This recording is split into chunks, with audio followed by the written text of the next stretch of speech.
Hace un poco más de 10 años, sí, un poco más de 10 años, 11, yo estaba tratando de resolver algunos problemas personales, alguna serie de circunstancias que sentía que no se podían resolver y cómo resolverlas. Y entonces empecé a indagar en la escritura acerca de maldiciones, de cómo las maldiciones generacionales nos alcanzaban, cómo romperlas. Luego llega a mi mano un libro que comienzo a leer con mucho detenimiento. Y sigo indagando en la escritura y buscando, viendo y mirando cómo poder resolver cosas que en toda mi experiencia como pastor, como evangelista, no había podido resolver. Y me encontré con aquella exclamación de Pablo que él dice: porque lo que no quiero hacer, eso hago. Y hace una exclamación y dice: miserable de mí. Y yo me planteaba esta pregunta: ¿quiénes han hecho cosas que no quieren hacer? Yo creo que muchos. Y me planteé con una problemática dentro de la iglesia: el ciclo donde muchos hijos de Dios pecaban, salían del pecado aparentemente, pero cíclicamente volvían a pecar. Entonces me encontré con una disyuntiva como pastor, como apóstol: ¿cómo ayudar en este escenario? Entonces, consejerías pastorales, ministración, ungir al hermano con aceite, liberarlo, hacerlo renunciar. Pero volvíamos a ver hermanos que cíclicamente volvían a pecar y personas dentro de nuestras congregaciones. Entonces esto me confrontó mucho y dije: bueno, ¿cómo vamos a resolver este problema? Porque no es posible, no puede ser este el modus operandi de los hijos de Dios dentro de la iglesia. Y creo que es un problema mundial. Creo que este no es un tema solamente de Colombia o en este caso de MRAN que hayamos enfrentado. Pero un día lo enfrenté, lo enseñé, pero siento muy profundamente que estamos en un momento donde debo enseñar de esto, volverlo a indagar, volverlo a poner en una plataforma y volverlo a hacer. Porque siento que muchas iniquidades están cobrando vida. Y a ver, voy a ponerlo de esta manera: hay pecados que usted enfrenta que en algún momento de la vida los vuelve a enfrentar y los tiene que volver a tratar. Y si hay pecados que se enfrentan y se vuelven a a enfrentar, ¿qué nos hace pensar que no haya iniquidades que vuelvan a resurgir? Ahora, voy a hablar de la iniquidad no como un tema, sino como un fundamento escritural a entender. La iniquidad, la palabra iniquidad etimológicamente traduce lo que está torcido. Iniquidad etimológicamente traduce la palabra iniquidad, su raíz más profunda de la palabra es lo que está torcido. Ahora, la iniquidad entra en el momento en el que Luzbel se revela contra Dios. Ahora, quiere decir que la iniquidad no es algo que partió desde la creación del universo. O sea, cuando Dios crea el universo, crea las galaxias, la iniquidad no existía. La iniquidad era algo que espiritualmente iba a ser detonado a partir de una determinación. Y esta determinación está en Ezequiel capítulo 28. Valdría la pena que ustedes tomaran nota de esta enseñanza. Ezequiel capítulo 28. Vamos al versículo 15. Bueno, leamos desde el 14. Tú, querubín grande, protector, yo te puse, le está diciendo Dios a Luzbel, yo te puse en el santo monte de Dios. Allí estuviste en medio de las piedras de fuego, te paseabas. Allí estuviste en medio de las piedras de fuego, te paseabas. Perfecto eras en todos tus caminos desde el día que fuiste creado hasta que se halló en ti maldad. Note cómo comienza a irrumpir aquí la maldad. Esta palabra, que en otras versiones aparece como iniquidad, en el hebreo original no aparece maldad, sino iniquidad. Posteriormente, en algunas traducciones aparece la palabra maldad. Verso 16. A causa de la multitud de tus contrataciones, fuiste lleno de iniquidad. Ahora, ¿con quién contrató Luzbel? Es importante entenderlo porque Dios crea millones de ángeles. Los ángeles tienen un rango. Crea querubines, serafines y muchos otros seres espirituales.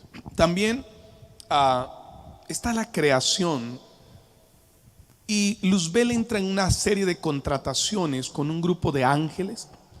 Probablemente en este tipo de, llamémosla según Tiro, que es el ejemplo más afín, en estas negociaciones, algo así como negociaciones políticas, no de los políticos correctos, sino de los corruptos, como que se adjudicaron los contratos. Tú vas a hacer esto. Y el libro de Enoc nos plasma una lectura profética al respecto de estas contrataciones, cuando estos ángeles empiezan a difundir toda la maldad que tenían. Pero estos ángeles, que la Biblia nos registra sus nombres, o el libro de Enoc para ser más preciso, no actuaron libre de una predeterminación y un contrato que ya habían celebrado con Luzbel. O sea, cuando Shemijasa y algunos de estos ángeles se paran en el monte para corromper, enseñar a las mujeres brujerías, hechicerías, es porque ya habían hecho un acuerdo con Luzbel. Estas contrataciones en las que Luzbel, eso es como cuando alguien, no sé, se para murmurar y comienza a quejarse, a murmurar y se queja. Mire, el que se queja está contratando con Luzbel. Cuando una persona se está quejando constantemente y se queja y murmura, lo que está haciendo es una contratación con Luzbel, porque él en ese momento, aunque lo haga puede hacerlo con su esposa, con su amigo, con su jefe, con su empleado, con alguien en una congregación, en una empresa, qué sé yo, en ese momento el infierno se hace testigo y avala el contrato de maldad. Wow. Ahora bien, Luzbel hace una serie de contrataciones, y en ese momento se crea en el mundo espiritual un espectro de accionar que hasta el momento no existía. Y ese accionar se va a llamar en la escritura iniquidad. Entonces, cuando una persona, vuelvo a repetirlo, se está quejando, murmurando, el infierno le avala el contrato. Y es por eso que las contrataciones de Luzbel van a tener resultados caóticos que hasta el día de hoy se siguen viviendo. Yo creo que Dios pisó las tinieblas, pisó al diablo. El diablo es un enemigo destruido, pero que sigue accionando su maldad hasta el día que por la eternidad sea atado, según la escritura. Y eso yo lo creo. Ahora bien, este tipo de contrataciones que Luzbel está haciendo con los otros ángeles y demás seres espirituales abren un espectro para que la iniquidad comience a irrumpir en la raza humana. Voy a introducir algo que yo nunca he enseñado hasta el día de hoy. Yo creo que el esparcimiento de esta iniquidad a través de lo biológico empezó a tener, voy a decirlo así, un patente o una patente en el momento en el que los ángeles se unen con las mujeres y nacen los gigantes. Porque un gigante es un ser torcido. Él es el resultado de una transgresión que produce una iniquidad. Y creo yo, esto es una teoría mía, creo yo que en el momento que estos gigantes se hacen presentes en la tierra absorbe la iniquidad y maldice la raza humana. Digo, es una teoría porque si bien tengo sustentos escriturales, no voy a ser totalitario con lo que yo pienso al respecto. Ahora bien, el versículo 17 dice: se enalteció tu corazón a causa de tu hermosura, corrompiste tu sabiduría a causa de tu esplendor. Yo te arrojaré por tierra delante de los reyes para que te miren a ti, o para que miren en ti. Verso 18: con la multitud de tus maldades y con la iniquidad de tus contrataciones profanaste tu santuario.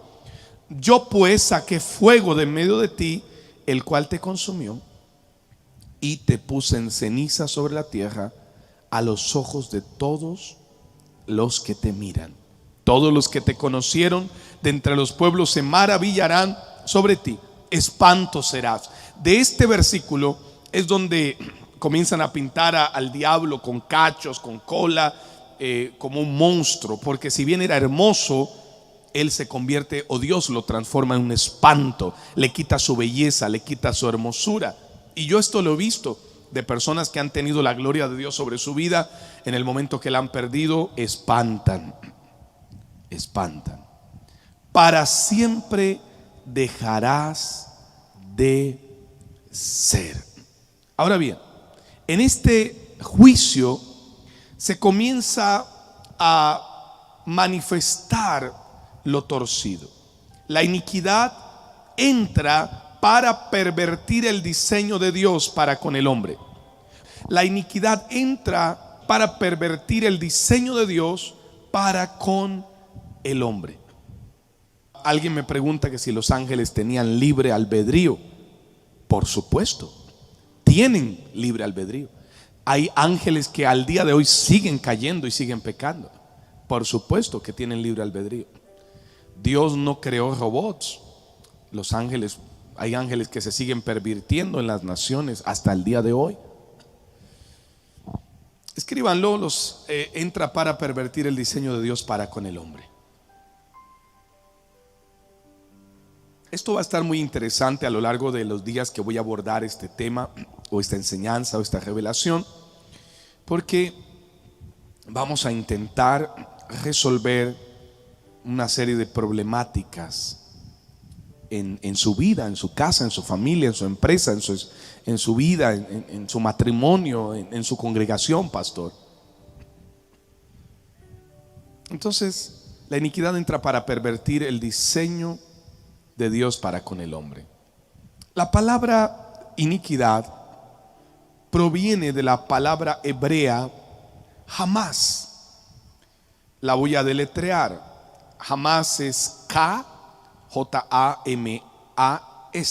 Jamás. Muy parecido al nombre de un grupo terrorista. Entonces note ese escenario allí particular. Jamás.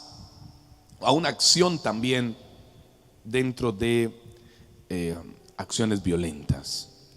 La palabra iniquidad del hebreo jamás traduce estas cosas: violencia. Si puede escribir jamás, 2 puntos, o igual a, jamás igual a violencia, injusticia, falso, malo, malvado y una más, rapiña. Sí, como lo escuchó bien, rapiña. Las aves de rapiña y las aves que comen carroña. Hay dos cosas ahí que se pueden mezclar, aunque son diferentes, pero en el mundo espiritual hay demonios que son aves. No todos los demonios son con forma de hombres. Hay demonios que son aves, hay demonios que se mueven como animales. Así como hay ángeles que son como hombres y hay ángeles que son leones, hay ángeles águilas. ¿Y de dónde usted dice eso? De la Biblia, que la tengo aquí, la que hay que leer para poder entender eso. Y lo digo, me parece muy importante porque en esas inquietudes algunos de pronto dicen, ¿dónde dice eso? La Biblia lo enseña. La palabra jamás, que mire que intrínsecamente está ligado a ese nombre que le dije: violencia, injusticia, falso, malo, malvado y rapiña. Si nosotros vamos a desmenuzar cada una de estas circunstancias, nos vamos a encontrar que a partir de este momento, le pueden poner tilde a la A de jamás, por favor, a la última. Si nos encontramos con la pormenorización de cada uno de los resultados de la iniquidad, nos vamos a encontrar con que la iniquidad desarrolla la violencia. Ahora bien, la violencia parte como el fruto de lo torcido. Entonces, el hombre por naturaleza proviene de Dios. El hombre no fue creado para ser violento. A ver, el hombre no fue creado para robar. El hombre no fue creado para ser falso, injusto, malo, malvado, para moverse en lo sucio. El hombre no fue creado para esto. El hombre fue creado para vivir según la Escritura, para llegar a ser conforme a la imagen de Dios.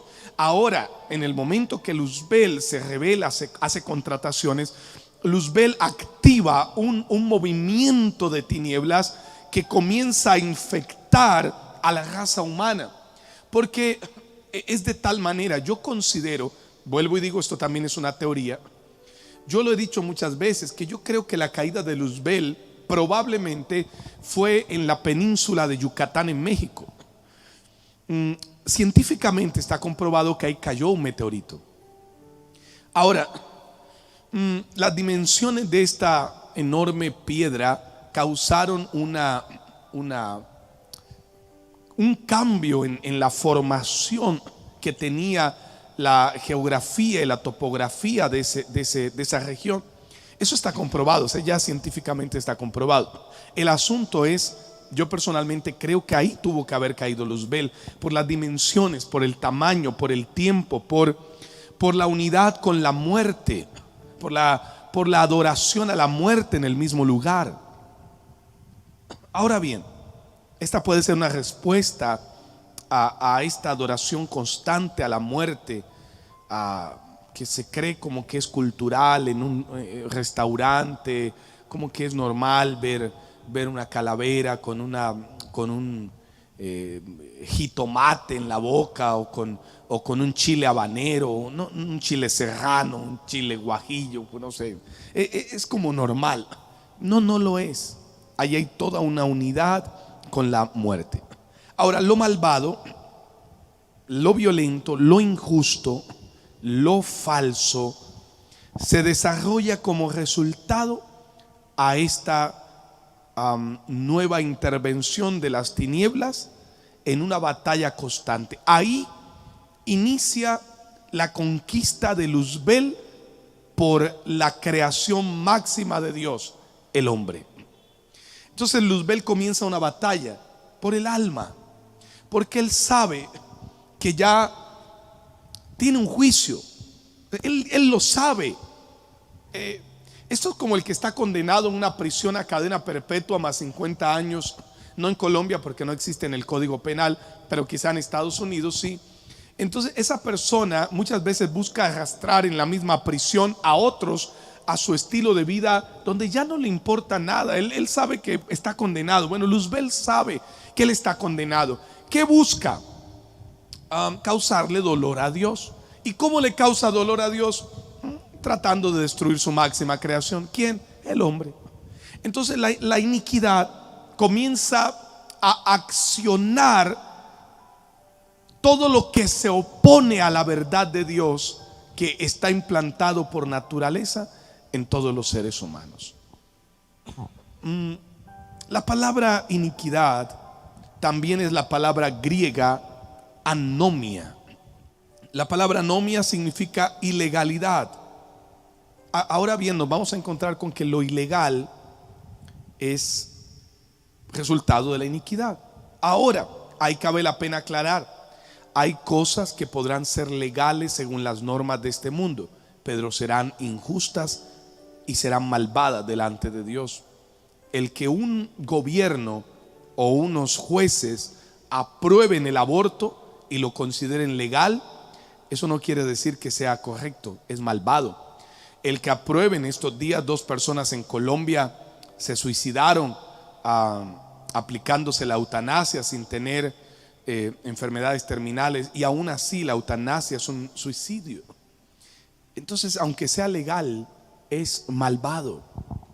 Malvado, es malvado, es absolutamente malvado. Anomia significa o traduce ilegalidad, maldad y también inicuo. Inicuo, así es, inicuo. Pablo enfrenta al espíritu anticristo y lo llama el inicuo. No sé si usted lo ha leído. Pablo dice: porque ya está el espíritu del anticristo en la tierra, pero al presente quien lo detiene es la iglesia. A ver, el espíritu de anticristo, quien le causa resistencia es la iglesia. La iglesia es el muro quien contiene el avance de las tinieblas. Por eso, en la famosa carta que Fidel Castro le envió a Hugo Chávez, le decía: tienes que solucionar ese tema con la iglesia, porque esa iglesia evangélica, le decía, puede ser quien te acabe a ti en este país. Tienes que mirar cómo lo soluciona, en esa famosa carta. Por eso sabe todo el ateo comunista que la iglesia es quien lo enfrenta a este espíritu de las tinieblas. Y no estoy hablando de ideologías que se pueden debatir en un aula académica, aunque hoy muchas universidades no les gusta el debate, sino el adoctrinamiento. Entonces, en ese sentido, la anomia, que tiene que ver con esa iniquidad profunda, con lo inicuo, ya no es una iniquidad externa, ya es como el pecado, la maldad que está como cincel puesta en Efraín, que tiene que ser arrancada o destruida. Sigo avanzando. Así como hay una herencia genética en lo humano, un ADN, o lo dirían en inglés, un DNA. El ADN, bueno, no en la pronunciación, sino en el orden de las letras. El ADN en lo natural es también el resultado del ADN en lo espiritual. Sería muy poco de visión considerar que los seres humanos nacemos con un ADN, con unas características de ADN en lo natural, pero que ese ADN no lo tendríamos en lo espiritual. Y por supuesto que en lo espiritual hay un ADN, y este ADN es el que se ve manchado, contaminado, infectado y también sofocado por la iniquidad. La iniquidad es algo así como una sustancia que entra al espíritu y al cuerpo. Algunos me dirían, basados en la teología tradicional: imposible, el espíritu no se contamina porque es el área de Dios en el hombre. Pues la Biblia dice todo lo contrario, que el espíritu sí se contamina. Ahora bien, yo voy a ir terminando aquí, voy a dejar esta base con esta enseñanza, con esta revelación, con este fundamento para que podamos explorar muchas iniquidades y sacarlas. El fin de esto es darle luz para solucionar muchos problemas en la vida.